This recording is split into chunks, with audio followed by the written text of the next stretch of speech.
2017년도 빠짐없이 52주 동안 하나님께 찬양과 영광을 돌렸는데 감사드리면서 격려의 박수 한번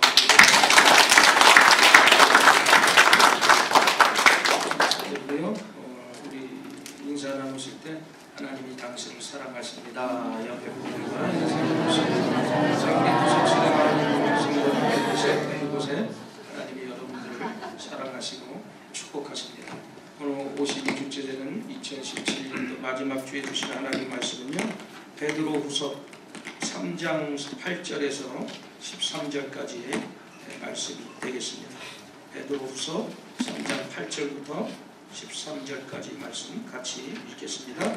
사랑하는 자들아, 주께는 각자 천년같고 천년이 아름답다는 이 한 가지를 잊지 말라.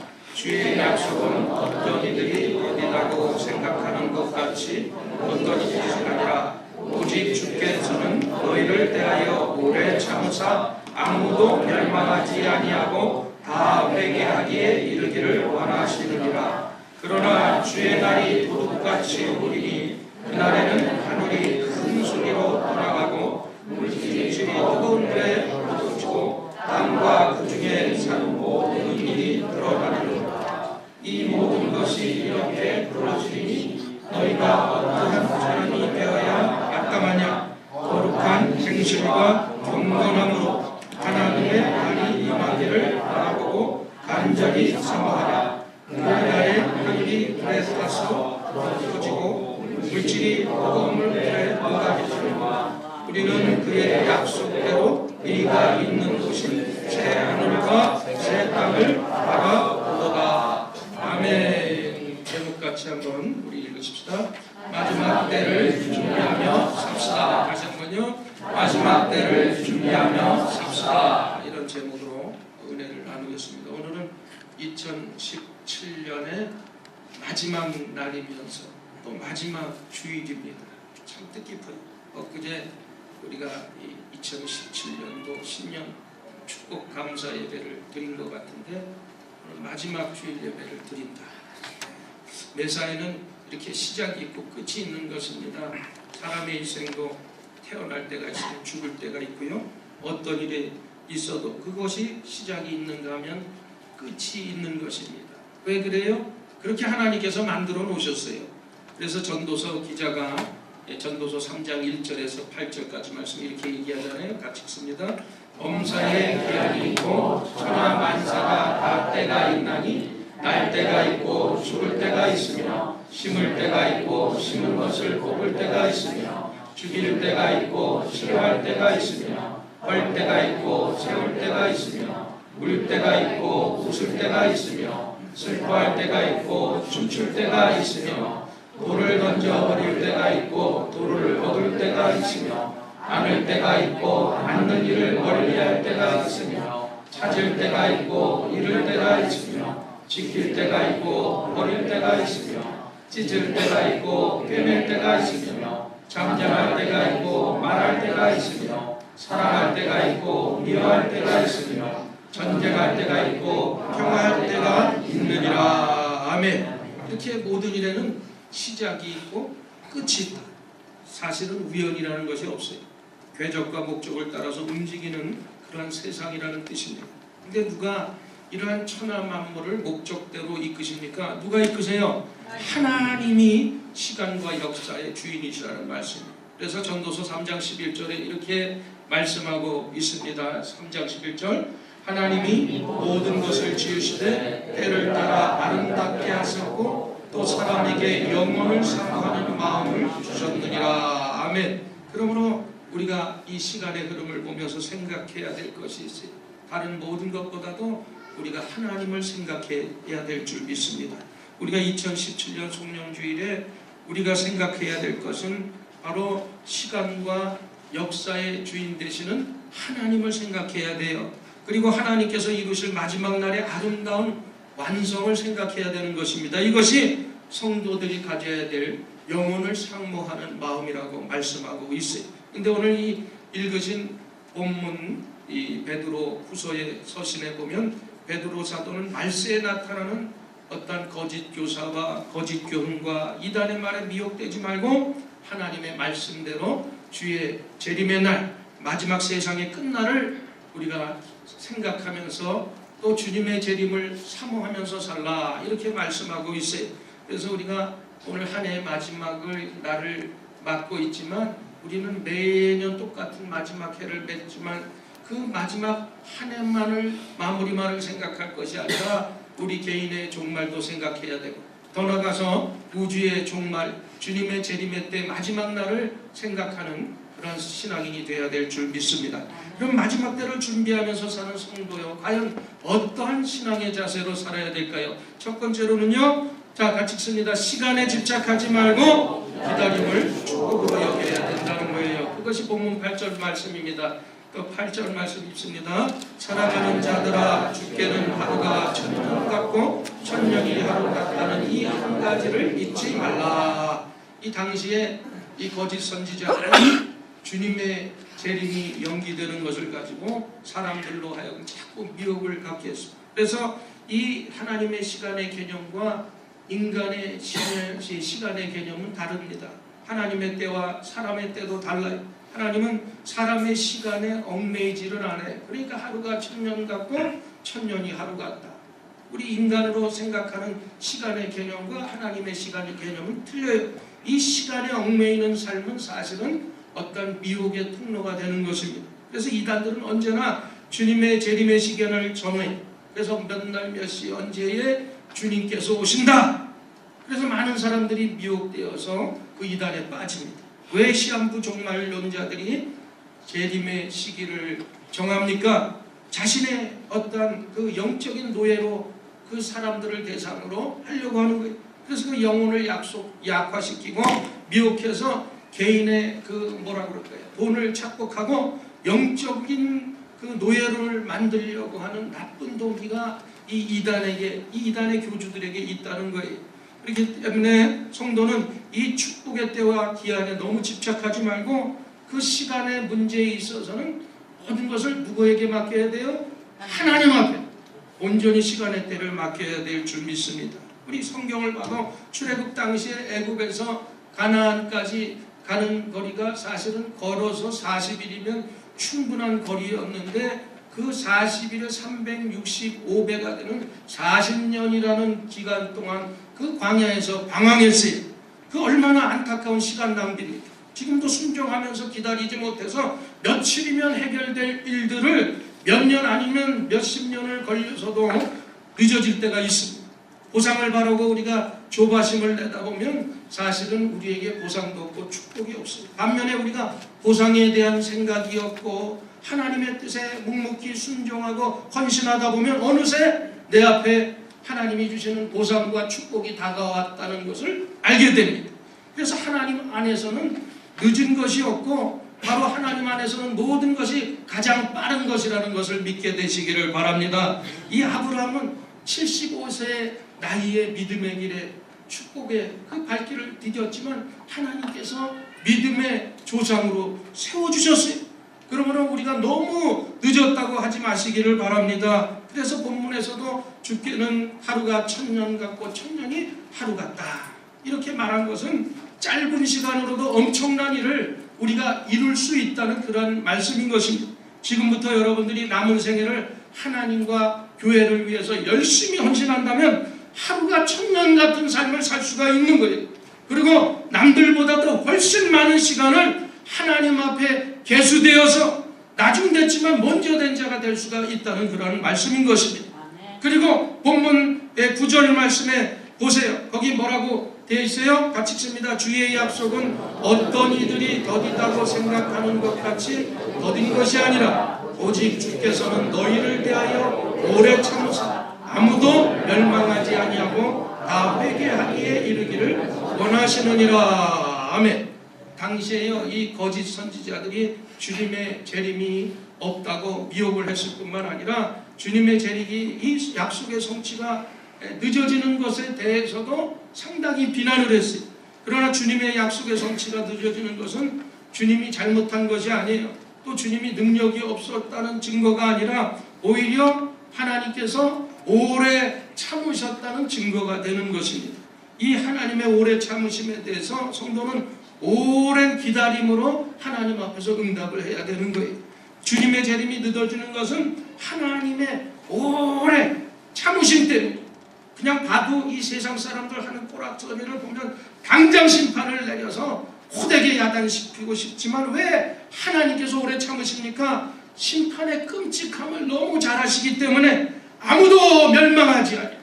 한 영혼이라도 더 구원시켜서 하나님 나라에 들어오게 하시는 것이 하나님의 뜻인 것입니다. 결국엔 주님의 재림이 늦어지는 것은 하나님의 태만도 아니고 하나님의 거짓도 아니고 하나님의 사랑과 자비의 표시인 것입니다. 창세기 5장 22절에 보면 에녹이라는 사람이 나와요. 에녹이요, 보면 무두살라를 낳은 후에 300년을 하나님과 동행하다가 하늘로 옮김을 받았다고 성경에 기록되어 있습니다. 왜 무두살라를 낳은 후에 그런 변화가 생겼을까? 300년을 하나님과 동행했다 그랬어요. 그리고 하늘로 죽음을 보지 않냐고 옮겨졌다 그렇게 말씀하고 있어요. 근데 이 무두셀라라는 이름의 뜻을 보면 내가 죽으면 쏟아진다 이런 이름의 뜻이 있습니다. 무두셀라라는 이름은 바로 그가 죽으면 홍수 심판이 있다 이런 하나님의 이 계시를 에녹이 받았기 때문에 아들을 낳으면서 이름을 무두셀라라고 진 거예요. 그래서 이 무두셀라는 종말과 심판을 생각하면서 살았기 때문에 항상 깨어 있었고 평생 하나님과 동행하다 보니까 죽음도 보지 아니하고 하늘로 옮겨지는 이런 축복의 사람이 된 것입니다. 실제로 무두셀라가 969세까지 살았죠. 성경에서 제일 오래된 사람, 세상에서 제일 오래 산 사람이. 그래서 그가 죽은 후에 다음에 실제적으로 홍수 심판이 내립니다. 그래서 그렇게 하나님께서 무두셀라를 오래 살게 하신 이유가 뭘까? 당시 사람들에게 회개의 기회를 주려고 오랫동안 심판을 늦춘 어떤 하나님의 사랑이 담겨져 있는 것입니다. 지금도 세상 당장 심판받기에 마땅하지만 하나님께서는 우리를 구원하시기 위해서 계속해서 회개의 기회를 주고 계시는 거예요. 그래서 심판을 늦추고 계시는 것입니다. 그러므로 여러분들이 모든 일에 준비하고 기다리는 사람에게 복이 있는 줄 믿습니다. 여러분 2차 대전 당시에 히틀러가 이 그릇된 생각을 가졌잖아요. 그래서 유태인들을 학살하고 600만의 이 유대인들을 가스실에서 죽음으로 몰고 왔습니다. 수용소의 모든 사람들이 언제 죽을 줄 모르는 거예요. 그래서 그 독일군들이 누구를 오늘은 가스실에 넣을까 하고 사람들을 봐가지고 어떤 사람들을 먼저 죽일 것 같아요. 힘없이 눈 다 풀어줘서 오늘 내일 하는 사람들을 먼저 가스실로 데려갔어요. 근데 거기에 유대인 중에 젊은 의사가 있었는데요. 그게 수용소의 마당을 거니다가 유리 조각을 줬습니다. 그리고 그가 살아야 되겠다는 의지를 가지고 그 유리 조각을 가지고 잠시 씻을 기회만 있으면 난 시험을 열심히 미뤘어요. 그리고 항상 깨끗한 모습으로 살아야 되겠다는 그런 마음과 정신을 가지고 살다 보니까 누구를 잡으러 가서 가스실로 넣을까 하다가 그 젊은 의사만 보면 너무 또렷하고 살고자 하는 의지가 있으니까 그 사람은 예외가 됐어요. 그러다가 어느 날 독일 패망 소식을 듣고 이제 그 감옥에서 젊은 의사가 나왔습니다. 그리고 그가 그 책에서 이렇게 말했어요. 하나님은 결코 도움을 늦추지 않는다. 다만 우리가 너무 성급해서 하나님이 도와줄 때까지 참지 못할 뿐이다. 이런 말을 했어요. 여러분 어려운 일이 있을 때 참는 것은 쉽지 않지만 우리가 미래를 바라보고 참는 것입니다. 그리고 꿈을 이루기 위해서 준비하며 기다리는 사람은 반드시 좋은 날을 보도록 하나님께서 만들어 놓으셨어요. 이처럼 우리가 주님의 재림의 날은 더딘 것이 아니고 하나님의 택한 모든 백성들이 회개하고 구원을 위해서 주께서 오래 참으시는 것이요. 또 주님께서 어떻게 오신다고 그랬어요? 밤에 도적같이 오신다고 말씀하고 있는 것입니다. 그러니까 주님이 언제 오실지 몰라요. 갑자기 오실 것입니다. 주님은 당장 오실 수 있지만 단지 참고 기다리고 계시다고 말씀하고 있습니다. 그러므로 여러분이 재림의 지연을 통해서 하나님의 깊은 사랑을 읽고 기다림을 여러분들이 축복으로 여기고 사는 한 해가 되기를 주님의 이름으로 축복합니다. 그 다음에 여러분 마지막 때 어떤 자세로 살아야 돼요? 두 번째는요, 우리가 거룩한 행실과 경건함으로 재림을 사모하면서 살아야 되는 것입니다. 11절 말씀 보세요. 이 모든 것이 이렇게 풀어지리니 너희가 어떠한 사람이 되어야 마땅하냐? 거룩한 행실과 경건함으로 라고 말씀하셨어요. 이 베드로는 재림을 기다리는 성도가 마땅히 행해야 될 자세 가운데 첫 번째가 뭐라고 그랬어요? 거룩한 행실과 경건함으로 하라고 말씀하고 있습니다. 이 거룩한 행실, 경건함을 갖추라는 말은 행위 하나하나를 따지면서 어떤 수도사나 바리새인처럼 그렇게 살라는 말이 아니, 오직 하나님만을 바라보고 주님의 신부라는 의식을 가지고 자기를 단장하면서 살아라. 바로 이런 말씀인 것입니다. 여러분, 우리가 주님의 신부처럼 단장하고 준비하면서 이 세상을 살아야 됩니다. 신랑은 되게 예쁜 신부를 원하죠. 그래서 이 결혼식에 가보면요, 결혼식하는 신부들을 그 화장하는 사람한테 내가 물어봤어. 우리 딸 화장품을 몇 개나 써요. 최소 안 써도 20가지에서 30가지 이상을 쓴다는 거예요. 뭐 발라둔 게 얼마나 많은지. 그러니까 안 이쁜 게 이상하지. 그래서 화장에 돈도 많이 쓰고 시간도 많이 써서 요즘에 다 이쁜 거예요. 화장이 없는 자연스러운 얼굴이 좋다는 사람도 있긴 있어요. 근데 그 자연스러운다는 것이 관리도 없이 마음대로 내버려 두는 것이 자연스러운 거 아니에요. 가꾸어야 될 사람이 안 가꾸면 그거 참 남에게 피해를 주고 실례야. 그래서 우리가 꼭 해야 돼. 화장이 뭐 어떤 지나쳐갖고 가장이 되고 분장이 되고 나중에 환장하면 안 되지만 여러분 자신을 이쁘게 단정하게 만들려고 하는 그런 노력이 반드시 있어야 되는 것입니다. 그것은 왜 그래요? 자기를 위해서보다 상대방과 하객을 위한 어떠한 예의라고 할 수가 있어요. 마찬가지 성도도 여러분들이 애쓰고 힘써서 영적인 화장을 해야 되는 것입니다. 그래서 이 하나님의 말씀인 율법의 거울을 보고 마음과 태도를 단장하고 또 성령의 기쁨과 즐거움으로 헌신하고 여러분들이 영혼을 윤기나게 하고 예쁘게 만들어서 최상의 신부로 단장을 해서 주님이 재림하시는 그날 우리가 영적인 신부로 주님! 이렇게 맞이할 수 있는 준비를 해야 된다는 거예요. 그래서 이 성경은 신부 단장을 위한 영적인 지침서입니다. 그래 교회는 영적인 미장원과 같고요. 또 목사는 영적인 미용사와 같은 거예요. 그래서 특히 여러분 주일 예배 때마다 은혜가 넘치는 말씀을 들으면서 여러분들이 영혼이 얼마나 아름다워지 그러면서 여러분들이 영혼을 단장해야 되는 것입니다. 미장원을 자주 들어 다니는 사람들은 피부 관리도 하고 머리 손질을 하기 때문에 안 이쁠 수가 없어요. 마찬가지 교회도 영적인 미장원이기 때문에 교회에 자꾸 나오는 사람이 영혼이 이뻐질 수밖에 없는 거예요. 주일날 나오는 거는 기본이고 여러분 수요 예배도 나와야 돼요. 구역 예배도 나와야 돼요. 더 시간 되면 새벽에도 나와서 여러분 자꾸 하나님 앞에 예배하고 하나님과 교제를 나누다 보면 당연히 영적으로 우리가 아름답게 될 수밖에 없는 것입니다. 여러분 처녀 때는 문남성들의 이목을 끌려고 화장하지만 결혼을 하면은 누구에게 잘 보여야 돼요?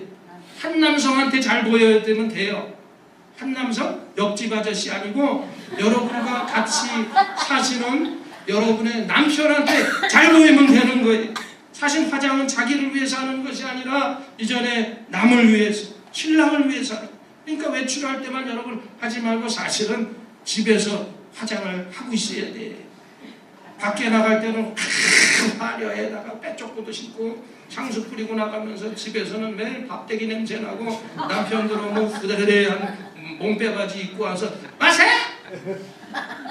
나 같아도 밥 집에 안 들어가고 그러니까 우리 집사람 안 그러니까 매일 집에 들어가죠.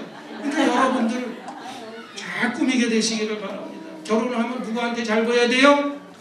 신랑한테, 남편한테. 그래서 이 문남자가 다 선망해도 사랑하는 한 남자가 싫다면 그때부터 그 삶이 무너지는 거예요. 단장의 제일 목적은 뭐예요? 신랑의 마음을 얻는 것. 신랑의 마음. 우리가 영적으로 단장하는 것도 누구를 위해서? 하나님 또 예수님의 재림을 대비해서 준비된 신부로 단장하는 것입니다. 그렇게 성도는 주님께서 기뻐하시는 신부의 꿈을 품고 주님의 막음을 얻기 위해서 바로 거룩한 행실과 경건함으로 재림을 사모해야 될 줄 믿습니다. 그리고 본문 11절 하반부에 말씀해 보니까 뭐라 그랬어요? 하나님의 날이 임하기를 바라보고 간절히 사모해라. 이렇게 말씀합니다. 이게 바로 재림의 신앙의 모습인데요. 이 1988년도 8월 15일에 어떤 시한부 종말론자, 목사도 아니지 가짜 목사가 그 88년도 8월 15일 날 예수님이 오신다 그랬어요. 그래서 거기 교회 다니는 사람들이 이제 8월 15일이 되니까 괴나리 보침을 다 싸고 뒷산에 가서 모였어요. 그러면 손을 들고 옷이 없어서 옷이 없어서. 근데 12시가 지나고 오후 1시가 됐는데도 안 오는 거예요. 그래서 거기 있던 한 성도가 질문을 합니다. 거기 가짜 목사. 목사님 12시 정오에 온다고 그랬는데 1시가 넘었는데도 왜 아직 안 오십니까? 그랬더니 그 가짜 목사가 있다가 내가 잠깐 기도하고 오겠다고. 근데 그 가짜 기도굴에 들어가서 기도하고 나와요. 그래서 왜 안 오신답니까? 그러니까 내가 갑자기 기도를 했더니 하늘에서 연락이 왔는데 오늘 하늘에서 긴급 상황이 발동이 돼서 오늘 재림의 시기를 늦췄답니다. 할렐루야! 그러면서 갔어. 근데 이 사람이 왜 물어봤느냐 그랬더니 자기가 여태까지 살면서 어렵게 아파트 한 채를 분양을 받았는데 왜 하필이면 그 분양받아서 좀 살아보려고 그러는데 88년 8월 15일 날 오신다고 그래서 그 사람이 기도하면서도 안 오셨으면 좋겠다, 안 오셨으면 좋겠다. 그랬다는 거예요. 여러분, 이 거짓 예언과 거짓 치유를 내세우는 미혹이 지금도 계속되고 있어요. 그런 것을 보면서 여러분들이 좋은 교회를 만난 것을 축복으로 여기게 되시기를 바랍니다. 이단을 만나지 않은 것은 신앙생활에서 최고의 축복이에요.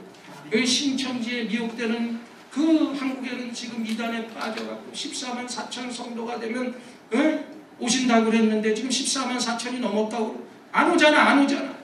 이만이 안 죽는다고 그러는데 내가 볼 때 오래 갈 수 있을 것 같아.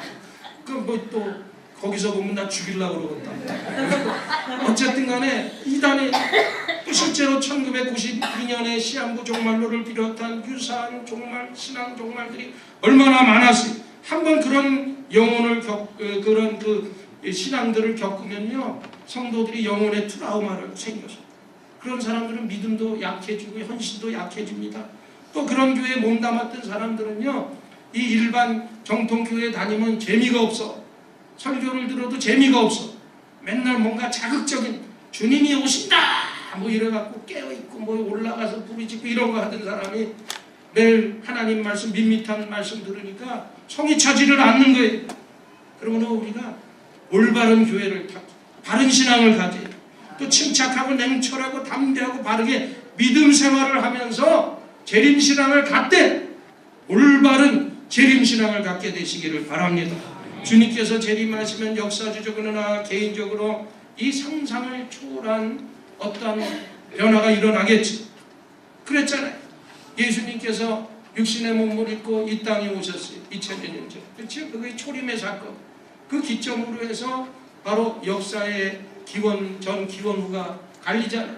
그래서 BC 예수님 태어나기 전을 before Christ, 또 기원 후 아노동이 기원 후, 이렇게 예수님이 역사의 그 중심이 되었던 것처럼 우리가 예수님을 만나고 성령님이 마음에 임하시면 자신의 삶에도 획기적인 주님 만나기 전, 주님 만나기 후 반드시 그 삶이 변화가 되어야 되는 것입니다.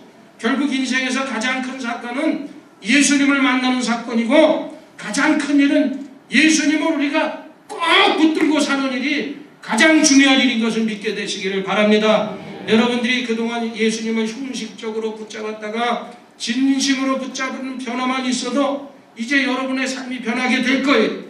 2017년도 여러분들이 형식적으로 주님을 붙잡고 살았다면 이제 오늘이 지나고 2018년 새해부터는 여러분들이 예수님을 진실로 굳건히 붙잡고 예수님을 의지하며 살아가게 되기를 주님의 이름으로 축복합니다. 그러면 이제 반드시 여러분의 인생은 반전되어서 하나님의 뜻 안에서 여러분들이 하나님 앞에 쓰임받는 놀라운 인물이 될 것을 믿게 되시기를 바랍니다. 그러므로 주의 재림의 날을 간절히 사모하면서 이제는 여러분들이 거룩한 삶과 경건한 삶에 성실을 다하는 삶에 그러한 신앙의 삶 살아가게 되기를 주님의 이름으로 간절히 축복합니다.